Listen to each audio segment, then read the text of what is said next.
Mesdames et messieurs, bonsoir. Merci d'avoir choisi RTI 1 à la 1 de ce 20h. Le Premier ministre Robert Begré-Mambé lance les Assises nationales des femmes. Le but est de construire un cadre de réflexion et de propositions, mais surtout une plateforme de solidarité à l'endroit des femmes, fédérer et valoriser les énergies féminines pour le développement de la Côte d'Ivoire. C'est le thème de ces Assises. Le ministre Adama Kamara organise la ronde du social aux États-Unis. Le ministre de l'Emploi et de la Protection sociale sensibilise la diaspora ivoirienne, entre autres sur la couverture maladie universelle et le régime social du travailleur indépendant à New York. L'activité est organisée en marge du 7e Forum sur le financement de la santé. Le port autonome de San Pedro procède à son test annuel de sûreté. Le résultat est concluant. Le dispositif de riposte face à toute velléité d'attaque terroriste est rassurant. Le premier port exportateur de cacao au monde, selon ses responsables, est un port sûr. Le Kenya est sous les eaux. Les inondations ont fait au moins 35 morts et plus de 100 000 déplacés depuis la mi-mars. À Nairobi, la capitale, difficile de circuler. Des véhicules ont été bloqués ce dimanche à cause des fortes pluies qui ont provoqué des inondations. Soyez les bienvenus sur RTI 1. L'Union fait la force. Une plateforme de solidarité à l'endroit des femmes sera mise en place pour bien faire les choses. Le Premier ministre Robert Begré-Mambé a lancé aujourd'hui les Assises nationales des femmes, fédérer et valoriser les énergies féminines pour le développement de la Côte d'Ivoire. C'est le thème au cœur des échanges. Alexis Ouedraogo. À l'initiative du ministère de la Femme, de la Famille et de l'Enfant, le top départ des Assises nationales des femmes de Côte d'Ivoire a été donné. Fédérer et valoriser les énergies féminines pour le développement de la Côte d'Ivoire.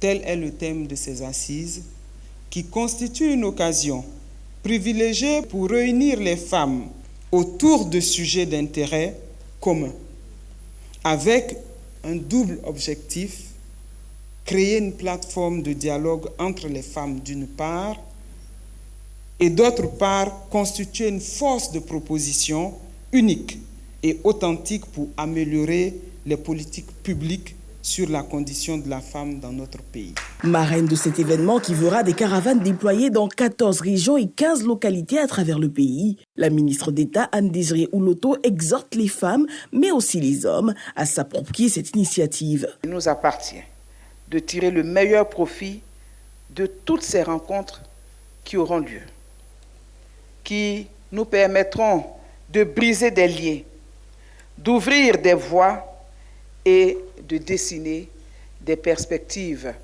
heureuses et prometteuses pour l'épanouissement des femmes, mais aussi des filles de Côte d'Ivoire.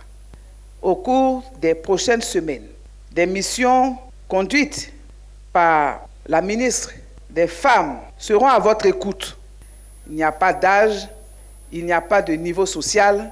Il s'agit des droits de toutes les femmes, quelle que soit notre position sociale, quelle que soit notre position géographique.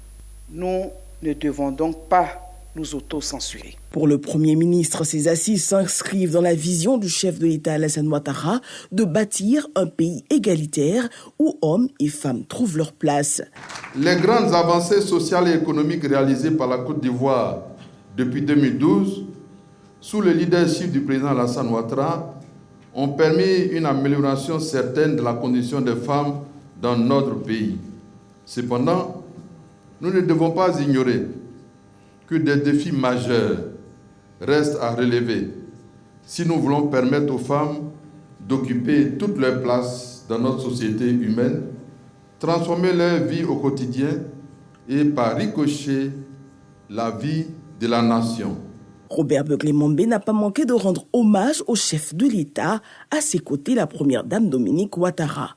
Je tiens tout particulièrement ici à rendre un hommage vibrant à Madame la Première Dame Dominique Ouattara, véritable source d'inspiration et qui, dans les sillons du président de la République, mène tous les combats pour l'émergence et l'autonomisation des femmes dans notre pays. Ces assises devront permettre, in fine, de construire une plateforme de solidarité à l'endroit des femmes.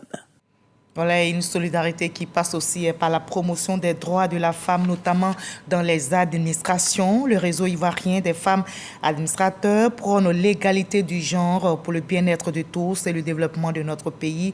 L'association est soutenue par plusieurs personnalités, dont la ministre d'État Anne-Désirée Oloto a tenu une rencontre sur le sujet. On va maintenant plus loin aux États-Unis, où le ministre Adama Kamara organise la ronde du social. Le ministre Adama Kamara organise cette ronde du social aux États-Unis, précisément à New York, et il sensibilise la diaspora ivoirienne, entre autres, sur la couverture maladie universelle et le régime social du travailleur indépendant. L'activité est organisée en marge du 7e forum sur le financement de la santé, c'était à Washington. Herman Yvé, depuis les États-Unis. New York. Ici, au consulat général de Côte d'Ivoire, les membres de la mission permanente de la République de Côte d'Ivoire auprès des Nations Unies reçoivent leur part d'informations sur les bienfaits de la complémentaire et de la couverture maladie universelle. La délégation chargée de cette mission, conduite par le ministre de l'Emploi et de la Protection sociale, Maître Adama Kamara, se fait fort de répondre à leurs préoccupations. Dans l'après-midi, le message de sensibilisation, mieux d'adhésion à la couverture maladie universelle et au régime social des travailleurs indépendants est adressé cette fois aux communautés ivoiriennes vivant aux États-Unis. Monsieur le ministre, je voudrais, au nom de toute la communauté, vous réitérer à vous et à l'importante délégation qui vous accompagne notre infinie gratitude pour votre dynamique à nous faire profiter de la politique sociale du gouvernement qui très certainement contribuera à notre épanouissement ou à notre bonheur. Voudrais-je recommander à l'ensemble de nos frères et sœurs de bien vouloir écouter les déclinaisons de ces mesures de protection sociale qui seront données par Monsieur le ministre et ses collaborateurs et de poser toutes les questions qui faciliteraient pour eux la compréhension et l'intérêt de ces produits. Prendre les bonnes décisions afin d'assurer ces vieux jours pendant que l'on peut encore le faire. Voici l'idée générale soutenue par le ministre de l'Emploi et de la Protection sociale, Adama Kamara. Aujourd'hui, les conditions sont réunies pour que le travailleur du secteur public ou du secteur privé en activité devienne riche. Les conditions sont aussi réunies pour que le travailleur du secteur privé et du secteur public, lorsqu'il va à la retraite, maintienne son état de richesse. Et pour maintenir son état de richesse, c'est la discipline. C'est notre capacité individuelle à pouvoir épargner. Et je sais que vous comprenez plus que toute autre personne, parce que vous êtes impactant sur les parents en Côte d'Ivoire. Je voudrais vous inviter à être chacun le commercial de chacun de ces produits-là. Vous pouvez et vous le devez à votre pays, vous le devez à vos enfants, vous le devez à tout le monde. Les Ivoiriens de la diaspora vivant aux États-Unis adhèrent à la vision. Nous avons des inquiétudes, souvent les gens racontent des trucs, mais la réalité, quand le responsable vient devant nous, surtout avec le ministre, ça nous rassure. On va essayer de faire la promotion pour que tout le monde adhère. On a beaucoup appris et on espère qu'ils vont essayer de faire ça chaque année pour pouvoir vraiment informer tous les Ivoiriens de la diaspora.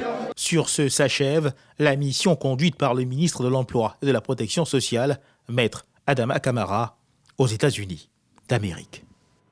Voilà, nous sommes aux États-Unis d'Amérique et on y reste pour évoquer cette fois-ci la participation de la Côte d'Ivoire aux réunions annuelles du groupe de la Banque mondiale et du FMI du 15 au 20 avril dernier. La délégation ivoirienne a multiplié les rencontres avec les dirigeants de ces institutions financières internationales ainsi qu'avec d'autres personnalités. Mais que retenir de cette mission? Quelle retombée pour notre pays? Élément de réponse avec notre envoyé spécial Serge Coléa. Les réunions de printemps du FMI et du groupe de la Banque mondiale ont offert un cadre de discussion, de partage d'expériences et de plaidoyer au ministre de l'économie, du plan et du développement Niale Kaba et au ministre des Finances et du budget Adama Koulibaly. Des propositions ont été formulées de faire en sorte que les dépenses puissent être contrôlées de manière à ce que les pays puissent bien gérer leur déficit budgétaire, de manière à arriver à une consolidation budgétaire au cours des 2 prochaines années afin de permettre de préserver la stabilité macroéconomique. L'autre point qui a été soulevé, c'est justement la question de la mobilisation des ressources domestiques. La Côte d'Ivoire, entre autres défis, entend améliorer sa politique budgétaire, notamment au niveau du recouvrement fiscal. Autre préoccupation abordée, l'insécurité et les crises successives dans la sous-région ouest-africaine. C'est des sujets qui ont été longuement discutés avec les différents partenaires qui comprennent effectivement que la Côte d'Ivoire paye un prix important pour la stabilité de la sous-région. Et c'est vrai, nous avons des pressions sur nos infrastructures sociales, nous accueillons des réfugiés en grand nombre. Tout ça fait effectivement que nous faisons face à des dépenses imprévues. Donc nos partenaires sont sensibles à toutes ces questions et je pense que dans nos discussions, ce sont des points qui ont été notés et les discussions seront prises dans ce sens-là pour appuyer la Côte d'Ivoire à faire face à tous ces problèmes d'insécurité au niveau de la sous-région. Le pays pourra également bénéficier de financement climatique avec l'engagement et l'appui de la Banque mondiale. Nous avons, à l'issue donc de nos échanges, pu noter avec eux que la Côte d'Ivoire a une économie qui demeure robuste, une économie résiliente et une économie qui demeure en croissance forte. Ces réunions de printemps ont été l'occasion de reconfirmer la solidité des relations entre la Côte d'Ivoire et les institutions. Ces institutions qui ont accompagné la transformation structurelle de notre économie. Rideau sur les réunions de printemps du FMI et du groupe de la Banque mondiale qui ont rythmé l'actualité économique du 15 au 20 avril 2024. Et la Côte d'Ivoire reste une destination privilégiée. Le pays regorge d'infrastructures qui attirent. C'est le cas du port autonome de San Pedro, premier port exportateur de cacao au monde et qui vient de procéder à son test annuel de sûreté. Le résultat est concluant. Le dispositif de riposte face à toute velléité d'attaque terroriste est rassurant. Sam Kona. Ce jour, 19 avril 2024, un groupe de bandits armés venus par voie d'eau débarque sur le quai, tirant des coups de feu en l'air et sur des usagers. On a été informé aux environs de 10 heures d'une attaque par des assaillants armés. Et dès qu'on a été saisi, automatiquement, on a mis en place plus précisément le PCO, ce qu'on appelle le poste de commandement. Entre-temps, les bandits récupèrent leur paquet dans l'entrepôt et demandent un véhicule de type 4x4. Un desserrement de l'étau, il les laissé s'en aller. Fort heureusement, nos forces étant entraînées, étant outillées à ce type d'événement, ce type d'incident, ont pu maîtriser la situation. La situation est sous contrôle au moment où on vous parle. Ceci est un exercice de sûreté du port autonome de San Pedro.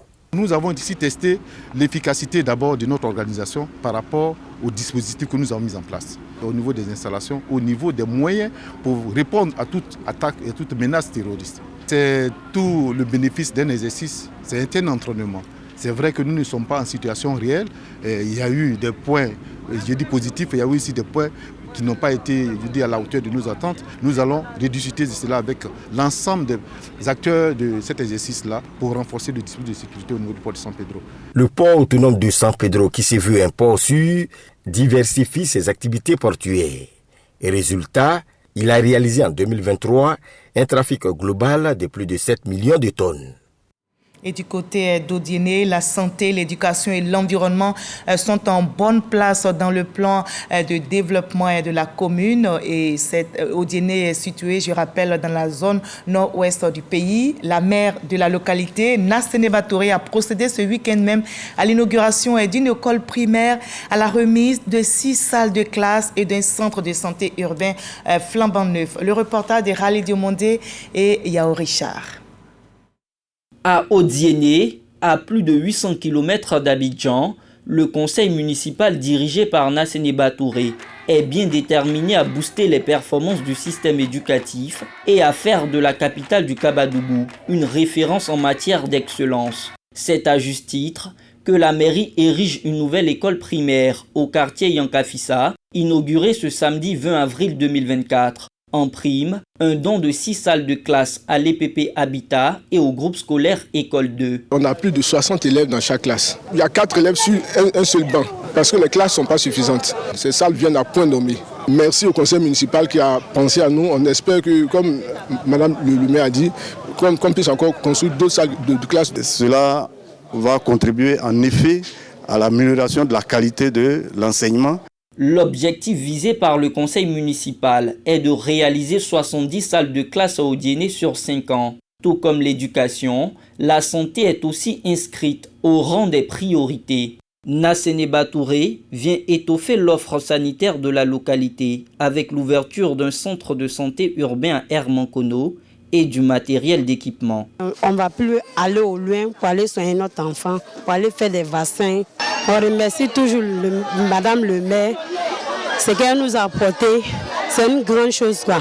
Ces infrastructures éducatives et sanitaires réalisées sont estimées à environ 120 millions de francs CFA. Il y a 10 ans de cela, où le taux de scolarisation de la petite fille était à 37%, aujourd'hui à 50%. Ça, c'est déjà une victoire. En plus des centres de santé que nous avons une douzaine de centres de santé de proximité qui arrivent dans la commune. Odiéné a de l'avenir et l'équipe municipale est consciente de ça. Elle se met à niveau pour qu'ensemble nous puissions relever l'économie, le développement. Nous voudrons aussi profiter de cette occasion pour remercier le président de la République, son Excellence M. Alassane Ouattara, pour les actions qui ont été posées, qui sont en train d'avoir lieu en ce moment et qui sont à venir. Odiéné a aussi pris le pari de contribuer à la restauration du couvert forestier ivoirien, d'où la mise en place d'une forêt communale d'une superficie de 6 hectares. Une opération de planting d'arbres de plusieurs espèces, notamment le fromager et l'acajou, y a été effectuée il y a quelques mois. Voilà, reportage réalisé pour vous par Khalil Diomandé et Vao Clao Richard. Le développement est aussi d'actualité à Grand Laou. Notez que les États généraux organisés récemment par les autorités de la commune ont abouti à l'adoption d'un plan stratégique de développement de la ville et divers projets sociaux, économiques liés notamment à l'agriculture, au tourisme, au transport, au commerce seront réalisés comme nous le rapporte Lansene Bakayoko.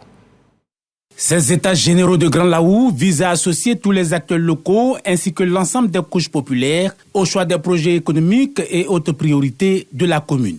Une politique inclusive qui a débouché sur l'élaboration d'un document stratégique de développement. C'est sur la base de ce document que l'équipe municipale va travailler. L'objectif, c'est maintenir le cap par rapport aux attentes de nos parents. Tous les projets retenus sont regroupés dans une dizaine de domaines clés. Au-delà de l'urgence d'optimiser les indicateurs de gouvernance locale, il s'agit d'améliorer les services sociaux, l'habitat, le cadre de vie, les infrastructures économiques, le transport et le commerce. Le maire Ali Sissoko et son équipe font également de l'agriculture, de la pêche, du patrimoine culturel, dont l'artisanat et le tourisme, des axes majeurs de l'émergence de Grand Laou. Nous voulons de Laou une ville verte, une ville écolo, et aujourd'hui, c'est d'actualité. Une ville orientée vers un développement durable, un développement qui tient compte de l'environnement. C'est un rendez-vous important pour notre commune et je suis heureux vraiment d'y participer parce qu'il s'agit de jeter les bases, encore une fois, du développement de la commune. C'est une jeune commune qui a besoin de l'union de tous ses fils et ses filles pour la bâtir, selon les normes, n'est-ce pas, moderne et universelle des communes du monde. Ce plan stratégique qui prend également en compte les problématiques liées à l'emploi des jeunes et à l'autonomisation des femmes va être soutenu par les autorités gouvernementales. Ce soutien se manifestera par la réhabilitation du stade de Grand Laou et par la transformation des étangs qui bordent la commune en exploitation piscicole. Voilà, le développement est en marche dans notre pays, la lutte contre la vie chère aussi. Justement, la BCR, la brigade de contrôle rapide du ministère du Commerce et de l'Industrie, investit l'abattoir de Port-Boué. Plus d'une trentaine de convocations ont été délivrées aux grossistes véreux. Ces derniers sont dans le viseur de la BCR pour non-respect du prix du kilogramme de la viande de bœuf vendue sur le marché. La brigade, engagée ainsi dans la lutte contre la vie chère, appelle au strict respect des prix fixés par le gouvernement. David Soyo. 3 heures du matin, abattoir de Port-Boué dans le sud d'Abidjan, principal site d'approvisionnement de la viande de bœuf.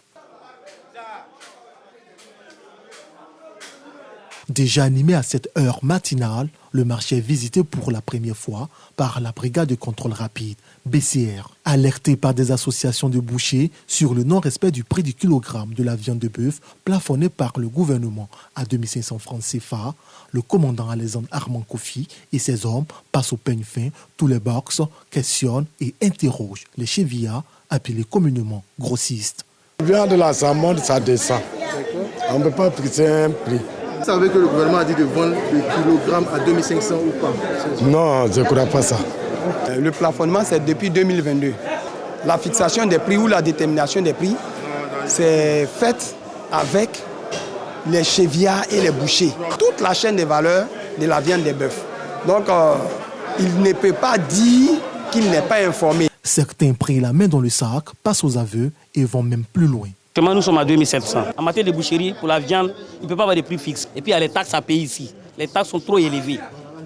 Voilà, parce qu'avant on payait à 3 000, maintenant c'est devenu à 22 500. Tu vas payer un bœuf à 400 000, tu dois mettre 22 500 pour pouvoir venir travailler. Souvent même on ne s'en sort pas. La hausse du prix du kilogramme de bœuf chez les grossistes entraîne également une augmentation du kilogramme de cette viande en détail dans les marchés du district autonome d'Abidjan. À l'abattoir, si prix de l'angoro, c'est 2800. 2800, souvent même 2850. Donc quand c'est comme ça, nous qui prenons ici pour aller revendre au marché, il faut que nous aussi, on commande là-bas maintenant. Parce qu'on fait transport ici. Mais au marché, les clients nous accusent que nous vendons sur le marché. Au prix d'angoro à l'abattoir ici, c'est trop cher. Actuellement, nous sommes obligés de vendre au marché maintenant à 3500 le kilo. Pour les prix grossistes, c'est 2500, que ce soit avec os ou sans os. Sur le marché, là, il y a une différence. Quand c'est avec os, c'est 2800 francs le kilogramme. Sans os, 3000 francs le kilogramme. Durant plus de 3 heures d'intervention, la brigade épingle une trentaine de contrevenants. Étant donné que le prix plafonné a été violé, c'est 2700 francs. Voilà. Jusqu'à 2800 même, nous l'avons constaté. La loi est dure, mais c'est la loi. Lorsque vous violez, vous devrez être sanctionné. Voilà. Mais nous allons aller plus loin pour rencontrer les responsables des chevillards ou des grossistes, voilà, pour véritablement les amener à respecter leurs engagements. Cette opération de la brigade de contrôle rapide vise à préserver le pouvoir d'achat des consommateurs de Côte d'Ivoire. De jour comme de nuit, les éléments de la BCS sont sur le terrain pour s'assurer du respect des prix plafonnés par l'État dans tous les marchés du pays. Alors on quitte l'abattoir de Port-Boué pour l'hôpital mère-enfant Dominique Ouattara de Bingerville qui accueille une rencontre sous-régionale sur la chirurgie pédiatrique. Les praticiens venus de plusieurs pays africains renforcent leur capacité auprès des experts de la chaîne de l'Espoir. C'est une ONG humanitaire française et la formation porte sur les affections urologiques des enfants. Cette séance allie théorie et pratique. Mama Traoré. Des praticiens venus de 15 pays d'Afrique sont présents à ce séminaire sous-régional d'enseignement de la chirurgie pédiatrique. La prise en charge des affections urologiques est au cœur de ce partage d'expériences piloté par la chaîne de l'Espoir, une ONG humanitaire française et la Société ivoirienne de chirurgie pédiatrique. On va traiter de tout ce qui est hypospadias, ce sont des affections au niveau de la verge de l'enfant. On va traiter des DSD qu'on appelle l'ambiguïté sexuelle, ce sont des enfants qui naissent dont on ne sait pas réellement quel est leur sexe.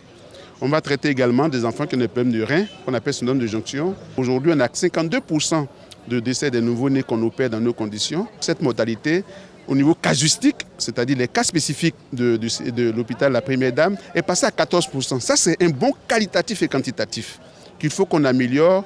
On insiste sur la technique chirurgicale. Au niveau théorique, globalement, les DES ont un bon niveau. Ils ont besoin d'un peu plus de pratique chirurgicale et le suivi qui est important.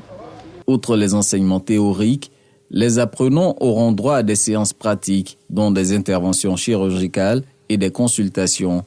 Une fois de plus, le plateau technique de l'hôpital mère-enfant Dominique Ouattara de Bingerville servira de cadre d'apprentissage conformément à sa mission académique. La suite, c'est que tous les chirurgiens pédiatres de la sous-région arrivent d'abord, à diagnostiquer normalement les affections urologiques donc de l'enfant. 2, à les prendre en charge de façon optimale. Et s'il y a des transferts à faire, qui les amène dans un hôpital de référence tel que l'hôpital mère-enfant. Pose d'implant cochléaire, mission de sténose caustique, les interventions pédiatriques représentent à ce jour un tiers des activités chirurgicales de l'hôpital mère-enfant Dominique Ouattara de Bingerville. Voilà, je vous convie maintenant à un café-débat animé par le ministre Mamadou Touré. Et il s'est prononcé sur un thème, c'est le suivant, 11 avril 2011 à la présidentielle 2025. Comment sauvegarder et éviter une autre crise post-électorale en Côte d'Ivoire? Marie-Chantal Akanda, Sylvestre nous en parle. Le Café Débat, une plateforme d'échange lancée par 2 organisations nationales, offre aux leaders d'opinion un espace pour discuter, s'informer et échanger. C'est un début. Nous avons sur nos tablettes beaucoup de noms, beaucoup de personnalités, beaucoup d'acteurs des débats publics et sans distinction de tous les bords politiques, de toutes les croyances religieuses et philosophiques. Et nous souhaiterons souvent aussi organiser des débats contradictoires. Premier invité de cette tribune, le ministre Touré Mamadou. Il a relevé la nécessité de préserver la démocratie pour éviter une nouvelle crise post-électorale. Nous avons un pays solide qui a été reconstruit, qui s'est réparti au niveau démocratique à travers des institutions solides qui fonctionnent normalement, à travers des mécanismes, donc des instruments de contrôle qui ont été mis en place, qui fonctionnent normalement. Ce qui a été fait donc ces 10 dernières années est quelque chose donc, de sans précédent, les performances réalisées par le président Ouattara. Ce qui nous permet de regarder avec beaucoup de sérénité l'avenir, notamment les élections en 2025.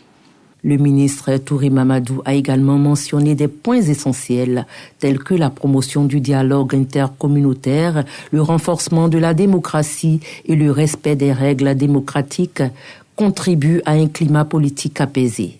Les instruments, les mesures qui ont été prises, l'environnement qui a été créé devait permettre donc d'avoir, encore une fois, comme ça a été fait pour les élections passées, des élections transparentes, inclusives. L'un des éléments qui sera déterminant, c'est le niveau de responsabilité des acteurs politiques que nous sommes, dans nos discours, dans nos actes, dans notre acceptation des règles du jeu démocratique. Si cela est fait, je peux vous dire que la Côte d'Ivoire organisera l'une des meilleures élections démocratiques en Afrique.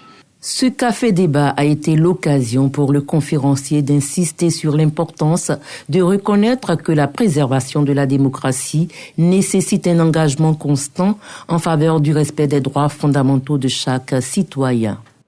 Voilà, et la paix est une quête permanente. Reportage réalisé par Marie-Chantal Akanda et Sylvestre Nguessan. L'inspecteur général d'État Théophile Awandoli a présidé en fin de semaine à Bongouanou une importante séance de travail, de cadrage et d'orientation du personnel politique du RHDP du Moronou. Le superviseur général du parti dans cette région, par ailleurs membre du présidium, a mis en mission les militants. C'est ce que nous rapporte Alexis Ouedraogo. Mener à bien les opérations de recensement des militants primo-majeurs ou encore sympathisants avérés du RHDP dans le Moronou via le programme e-militant. Voilà la consigne du superviseur général du RHDP dans la région en prévision à la révision générale de la liste électorale. Le travail que je vais vous demander concernant e-militants, concernant le recensement, il faudra que ce soit fait avec beaucoup de sérieux, qu'on s'assure que ce sont des gens qui existent, que chacun de nous, où il se trouve, travaille pour le parti. Pour Théophile Awandoli, le RHDP, qui est aujourd'hui la première force politique dans le pays, doit consolider ses positions sur le terrain par la maîtrise du nombre de ses militants. Il n'y a rien de plus douloureux que d'être premier en haut et de tomber. Et chaque 5 ans, nous devons démontrer que nous avons réellement pris cette place et que ce n'était pas un hasard. Le superviseur général du parti dans la région, par ailleurs membre du présidium, a invité les animateurs locaux à travailler avec sérieux dans un esprit d'équipe. Et on s'active aussi du côté du PDCI RDA. Le secrétaire exécutif chargé de la mobilisation du PDCI RDA vient d'achever une tournée dans le nord du pays. Dia Oufoué Augustin a visité au total 5 villes, Odiéné, Sinématiali, Bondiali, Fekessédougou et Korogo. Les détails avec Michel Digré. L'honorable Augustin Diaoufoué dans les districts du Denguelé des Savanes, le secrétaire exécutif du PDCI RDA chargé de la mobilisation, est au contact des militants de son parti pour une tournée de sensibilisation. Des meetings de masse en passant par les échanges de groupes, Augustin Diaoufoué est en mission pour maintenir allumée la flamme du PDCI RDA dans le Nord. Et pour y arriver, chaque militant doit s'investir dans la conquête de nouveaux électeurs. Tels sont les enjeux de l'opération Un Ivoirien dit nouveau inscrit. Une personne doit trouver 10. On ne demande même pas de partir marcher partout. Dans ta maison seulement, là, tu as des enfants qui n'ont jamais voté, ils ont 18 ans. Voté tu as ta femme, tu as ton cousin. Il faut écrire le nom. Donc on avait pensé qu'on avait été oublié. Mais aujourd'hui, on est venu en confiance. La confiance nous rapproche. Et on est très content de cette mission. Dans toutes les villes sillonnées, Augustin Diaoufoué a transmis les salutations et les remerciements du président du parti, Tidiane Thiam, à tous les militants et au personnel politique pour leur fidélité et leur loyauté au PDCI RDA. Et l'ambiance est tout autre au Kenya où les populations ont les pieds dans l'eau. Les inondations ont fait au moins 35 morts et plus de 100 000 déplacés depuis la mi-mars. À Nairobi, la capitale, difficile de circuler. Des véhicules ont été bloqués hier dimanche à cause des fortes pluies qui ont provoqué des inondations. On va terminer par les États-Unis d'Amérique où l'ex-président américain et candidat à la prochaine présidentielle, Donald Trump, est jugé au pénal après la sélection du jury. Donald Trump, que vous voyez sur ces images, est donc arrivé ce lundi dans la matinée au tribunal de Manhattan pour la première journée de débat à son procès pénal dans l'affaire de paiement dissimulé pour acheter le silence d'une ancienne star de film X juste avant le scrutin de 2016. Les procureurs doivent présenter les chefs d'accusation au jury pour lesquels l'ex-président républicain encourt une peine de prison à quelques mois seulement de l'élection présidentielle. Fin de ce 20h. Merci à vous tous de l'avoir suivi. Continuons de promouvoir l'unité, l'amour, la solidarité auprès de nous. Je vous dis à très très bientôt.